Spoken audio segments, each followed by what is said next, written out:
too tall to fly. The landing zone is closed. Lieutenant Colonel Hal Moore stands at landing zone X-ray in the Ia Drang Valley, watching his battalion bleed to death. November 14th, 1965. The first major battle between American forces and the North Vietnamese army. His men are out of ammunition, out of water. The wounded are stacking up faster than the medics can treat them. Some will die without immediate evacuation. More calls for medevac helicopters. The response comes back quickly. Too dangerous. The landing zone is taking too much fire. The medical evacuation pilots refuse to fly in. Moore understands. The enemy fire is withering. Machine guns, mortars, small arms from every direction. Any helicopter landing at X-ray is flying into a gauntlet of death, but his men are dying right now while he watches. Then Moore hears a voice on the radio, a calm Mississippi drawl that sounds almost bored. "I'm coming in. Captain Ed Freeman, 37 years old, 6 feet 4 inches tall, flying an unarmed UH-1 Huey with his commander, Major Bruce Crandall. The man they said was too tall to be a pilot is about to make 14 trips through hell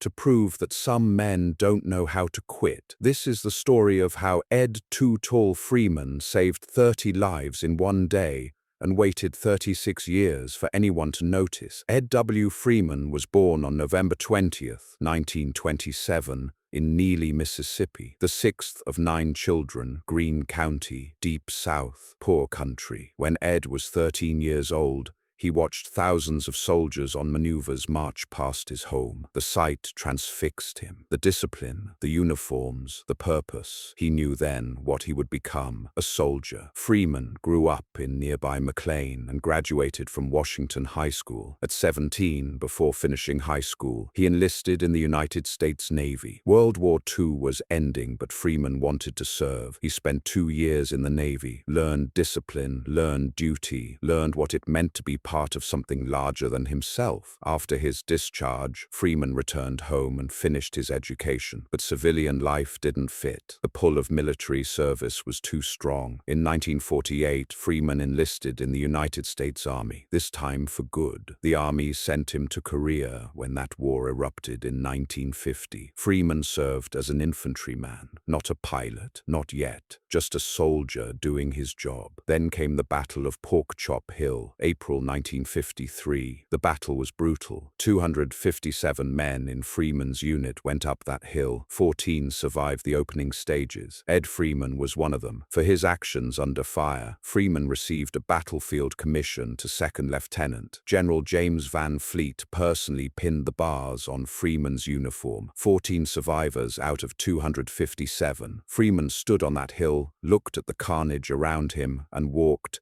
down as an officer. The commission made him eligible for something he'd dreamed about since watching those soldiers march past his home. He could apply to become a pilot. Freeman applied for flight school. The Army reviewed his application and rejected it immediately. 6 feet 4 inches tall, too tall for pilot duty. The cockpits were designed for smaller men. The height restrictions were firm. No exceptions. The phrase stuck. For the rest of his career, everyone would know Ed Freeman by one name, Too Tall. Freeman didn't give up. He kept serving, kept proving himself, kept waiting for his chance. In 1955, the Army faced a pilot shortage. They needed more aviators. The brass made a decision. Raise the height limit. Freeman reapplied. This time, they accepted him. He entered flight school at age 28, older than most candidates, but Freeman didn't care. He'd waited 10 years for this opportunity. He started on fixed-wing aircraft, Army planes, slow and steady, learning the fundamentals of flight. Then helicopters became the future of Army aviation. Freeman transitioned to rotary wing, the Huey, the workhorse of Vietnam. After Korea, Freeman flew mapping missions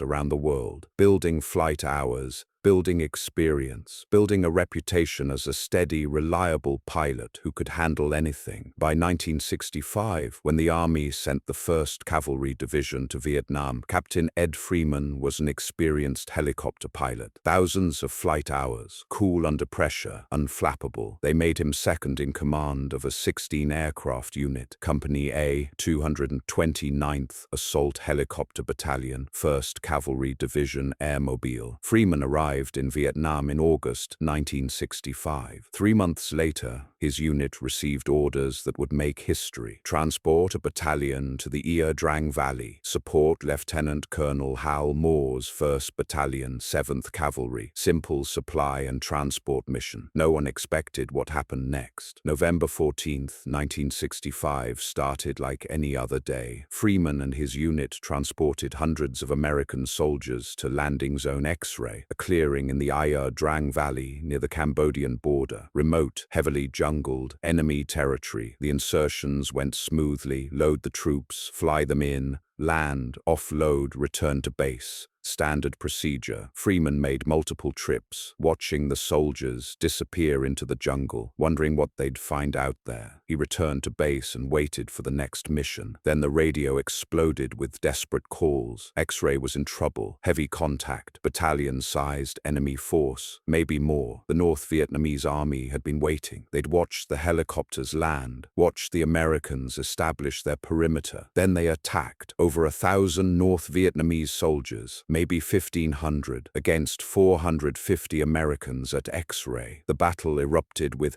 ferocity that shocked even experienced soldiers. The North Vietnamese came in waves, human wave attacks, overwhelming the American positions through sheer numbers and savage determination. Moore's battalion fought back. They held their ground, but the cost was catastrophic. Ammunition ran low, then ran out. Water was gone. Medical supplies exhausted. The wounded were stacking up. Moore needed resupply. Urgently, he called for helicopters. The first helicopters tried to land. The enemy fire was unbelievable. Machine guns from multiple positions, mortars walking across the landing zone, small arms fire so thick it looked like rain. The supply helicopters took hits, turned back, tried again, took more hits. Then the medevac helicopters arrived. Their job was to evacuate the wounded. But the landing zone was a kill zone. The pilots looked at the situation and made a decision. Too dangerous. We're not going in. Moore understood. He was asking pilots to fly unarmed helicopters into direct fire from hundreds of enemy soldiers. It was suicide. But his men were dying. Some of the wounded wouldn't last another hour without evacuation. Without resupply, the entire battalion might be overrun. The landing zone commander made it official. X-ray is closed to helicopter traffic. Freeman heard the call. He looked at his commander, Major Bruce Crandall. Crandall looked back. Neither man said anything for a moment. They didn't need to. "We're going in," Crandall said. Freeman nodded. "Let's go." The Huey lifted off. Freeman in the left seat, Crandall in command. An unarmed supply helicopter heading toward a battle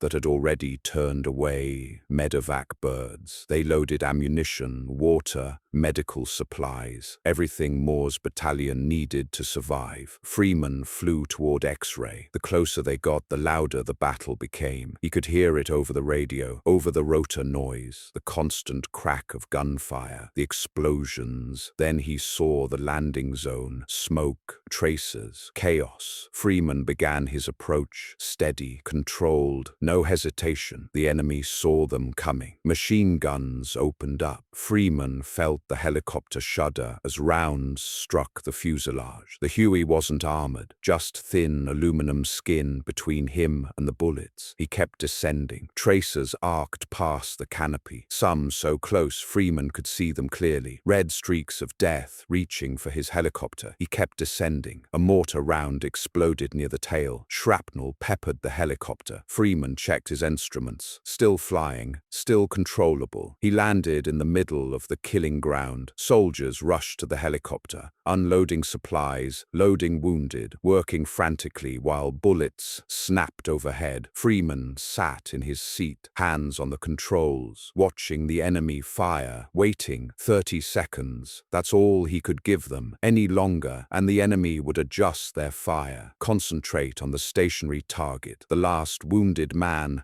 was loaded. Freeman pulled pitch. The Huey lifted off, climbing through the same gauntlet of fire he'd descended through. More hits, more shrapnel. The helicopter was taking damage but still flying. Freeman cleared the landing zone, headed back to base. He dropped off the wounded, looked at Crandall. "Again?" Crandall asked. "Again," Freeman said. They made a second trip, then a third, then a fourth. Each time, Freeman flew through the same impossible fire. Each time, soldiers on the ground watched in disbelief. disbelief as the Huey descended into the maelstrom. The medevac pilots still refused to fly. They watched Freeman make trip after trip and couldn't believe what they were seeing. "That man is going to get killed," one of them said. "Maybe," another replied, "but he keeps going back." Freeman didn't think about getting killed. He thought about the soldiers on the ground, about what they needed, about what would happen if he didn't go back. He made a 5th trip, a 6th, a 7th. His helicopter was shot to pieces, holes everywhere, hydraulic fluid leaking, instruments damaged. But the Huey kept flying. The enemy couldn't understand it. They poured fire at the helicopter every time it appeared. Hundreds of rounds, mortars, everything they had. Freeman kept coming back. By the 8th trip, soldiers at X-ray started watching for him. When they heard the distinctive sound of his Huey's rotors, they knew help was coming. "Two talls here," someone would shout. "Get the wounded ready."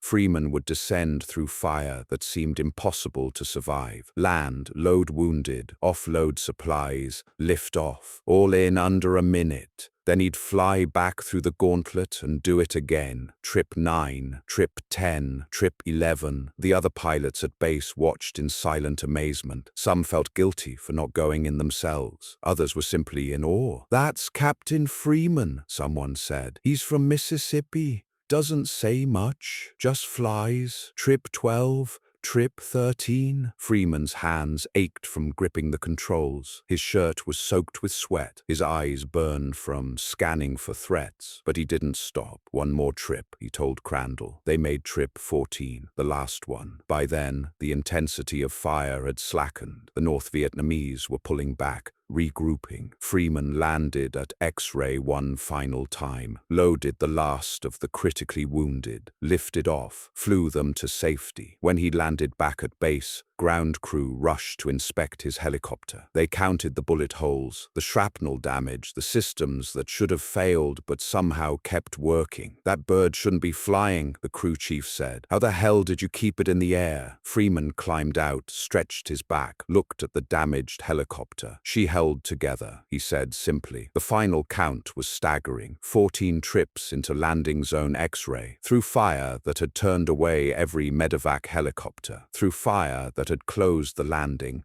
zone to air traffic. Freeman brought in the ammunition, water, and medical supplies that kept Moore's battalion fighting. He evacuated approximately 30 wounded soldiers. Some were critical. They would have died without immediate evacuation. The doctors and nurses who treated those wounded soldiers later said that several wouldn't have survived another hour. Freeman's actions saved their lives. Lieutenant Colonel Moore submitted paperwork recommending Freeman for the Medal of Honor, the nation's highest award for valor. But there was a problem, a bureaucratic deadline. Medal of Honor nominations had to be submitted within 2 years of the action. Moore's recommendation missed the deadline, not by much, but enough. The Army couldn't award Freeman the Medal of Honor. Instead, they gave him the Distinguished Flying Cross, a high award, an important recognition, but not the Medal of Honor. Freeman didn't complain. He'd done his job. His men survived. That was enough. He was promoted to major, designated a Master Army aviator, sent home from Vietnam in 1966. He served as an instructor pilot at Fort Walters, Texas, teaching new pilots the basics of helicopter flight, passing on what he'd learned.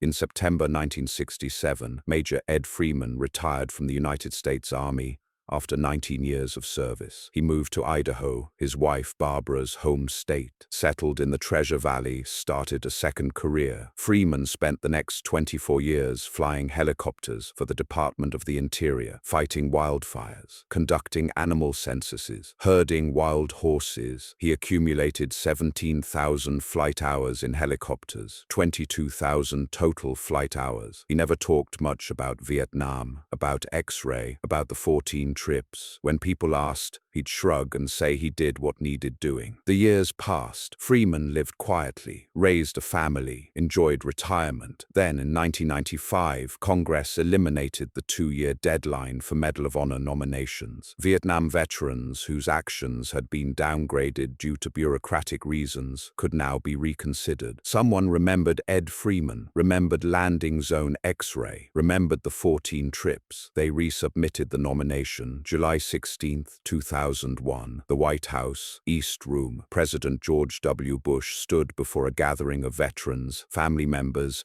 and military officials. Next to him stood Ed Freeman, 73 years old, gray-haired, still tall, still quiet. Bush read from the official citation, every word documenting what Freeman had done on November 14th, 1965. The unit was almost out of ammunition after taking some of the heaviest casualties of the war. When the infantry commander closed the helicopter landing zone due to intense direct enemy fire, Captain Freeman risked his own life by flying his unarmed helicopter through a gauntlet of enemy fire time after time. Bush placed the Medal of Honor around Freeman's neck. The room erupted in applause, standing ovation. Some of the men in that room had been at X-ray. They remembered. They knew. Freeman stood quietly, uncomfortable with the attention, accepting the honor not for himself, but for every pilot who'd flown into hell because soldiers on the ground needed them. After the ceremony, reporters asked Freeman about that day, about the fear, about the 14 trips. "I was scared," Freeman admitted, "but those boys needed help. That's what we were there for." "Did you think you'd make it through all 14 trips?" "I didn't think about it," Freeman said. "I just kept flying." The story of Ed Freeman spread after the Medal of Honor ceremony. The 2002 film We Were Soldiers depicted the Battle of Ia Drang. Actor Mark McCracken portrayed Freeman. New generations learned about the man they called Too Tall. The pilot who was rejected for being too tall then became one of the greatest helicopter pilots in military history. Freeman lived 7 more years after receiving the Medal of Honor. He attended veterans events, spoke to schools, shared his story when asked. On August 20th, 2008, Major Ed W. Freeman died in Boise, Idaho. Complications from Parkinson's disease. He was 80 years old. He was buried with full military honors at Idaho State Veterans Cemetery in Boise. Hundreds attended. Fellow pilots, Vietnam veterans, people whose lives he'd saved. In March 2009, Congress renamed the post office in Freeman's hometown of McLean, Mississippi, the Major Ed W. Freeman Post Office, a small tribute to a quiet hero. The legacy of Ed Freeman extends far beyond one battle or one day. He embodied something fundamental about service, about duty, about refusing to accept that a mission is impossible simply because someone says it is. The medevac pilots refused to fly into X-ray. They had good reasons. The fire was too intense, the risk too great. No one could fault them for their decision. But Freeman went anyway, not because he was braver, not because he was more skilled, but because soldiers were dying and he had the ability to help them. 14 times he made that choice. 14 times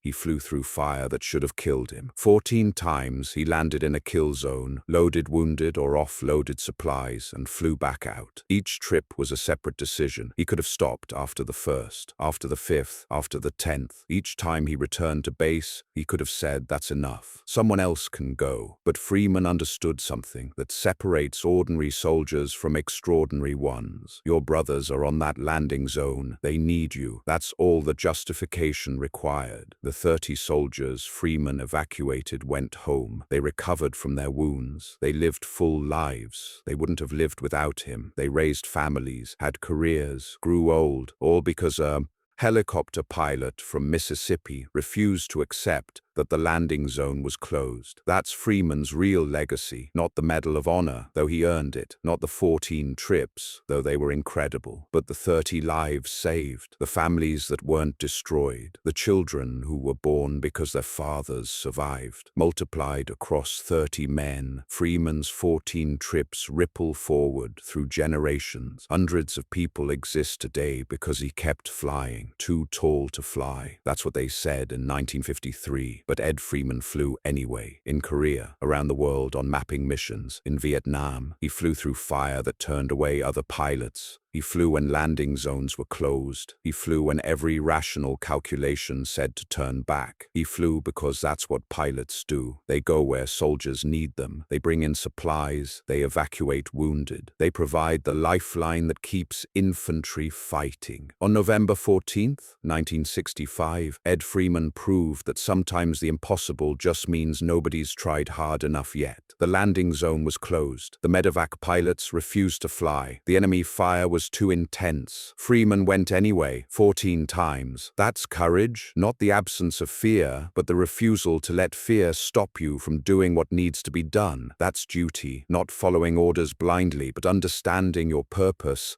and fulfilling it regardless of cost. That's Ed Too Tall Freeman, the man they said couldn't be a pilot, the man who became one of the greatest pilots in military history, the man who saved 30 lives in one day and waited 36 years for recognition. Mississippi farm boy, Korean War survivor, Vietnam hero, helicopter pilot, husband, father, quiet man who did extraordinary things and never thought he deserved special recognition. 14 trips through hell, 30 lives saved, 1 Medal of Honor received 36 years late. But Freeman didn't need the medal to know he'd done the right thing. He knew it every time he saw one of those wounded soldiers alive, every time he heard that another one had made it home, every time someone thanked him for flying when others wouldn't. That was enough for Ed Freeman. It always had been. The man who was too tall to fly became the man no one could stop from flying, because some missions are too important to quit, some soldiers are too valuable to abandon, some duties are too sacred to ignore. Ed Freeman understood that. He lived it. He flew it. 14 times in one day he proved it. Too tall to fly. They were wrong about that. Too brave to quit. That's the truth. That's Captain Ed W. Freeman. That's Major Ed W. Freeman. That's Too Tall. The man who wouldn't stop flying until every last soldier was safe.